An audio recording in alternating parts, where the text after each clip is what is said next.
ఎప్పుడెప్పుడు కొత్త సినిమా మొదలు పెడదామని వెయిట్ చేస్తున్నారు రామ్ చరణ్. బుచ్చిబాబుతో అనౌన్స్ చేసిన తన 16వ సినిమా ఇప్పటికే డిలే అవుతూ వస్తోంది. అయితే ఇప్పటికే సంవత్సరం నుంచి షూటింగ్ స్టార్ట్ చేయడానికి వెయిట్ చేస్తున్న చరణ్ బుచ్చిబాబు మూవీ త్వరలోనే సెట్స్ మీదకెళ్లేలా కనిపిస్తోంది.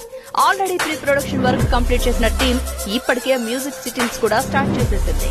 రామ్ చరణ్ బుచ్చిబాబు కాంబినేషన్ లో తెరకెక్కుతున్న సినిమా మ్యూజిక్ సిట్టింగ్స్ దుబాయ్ లో స్టార్ట్ అయ్యాయి. రెహమాన్ మ్యూజిక్ డైరెక్షన్ లో తెరకెక్కబోతున్న ఈ సినిమా మ్యూజిక్ పనుల్ని దుబాయ్ లో మొదలు పెట్టినట్టు సోషల్ మీడియాలో పోస్ట్ పెట్టారు బుచ్చి. ఆల్రెడీ ప్రీ ప్రొడక్షన్ కంప్లీట్ అయి మ్యూజిక్ పనులు కూడా మొదలు పెట్టిన ఈ సినిమా నెక్స్ట్ మంత్ నుంచి రెగ్యులర్ షూటింగ్ స్టార్ట్ చేయడానికి ప్లాన్ చేస్తోంది. శివరాజ్ కుమార్ ఇంపార్టెంట్ రోల్ లో జాన్వీ కపూర్ హీరోయిన్ గా అనౌన్స్ చేసిన ఈ సినిమా ఆగస్టులో షూటింగ్ స్టార్ట్ చేసి నెక్స్ట్ సమ్మర్ కి రిలీజ్ చేయడానికి రెడీ అవుతోంది. స్పోర్ట్స్ బ్యాక్గ్రౌండ్ లో రియల్ ఇన్సిడెంట్స్ ఆధారంగా ఉత్తరాంధ్ర నేపథ్యంలో తెరకెక్కబోతున్న ఈ సినిమా రామ్ చరణ్ కెరియర్ లో డెఫినెట్ గా ఓ మైల్ స్టోన్ మూవీ కాబోతోందని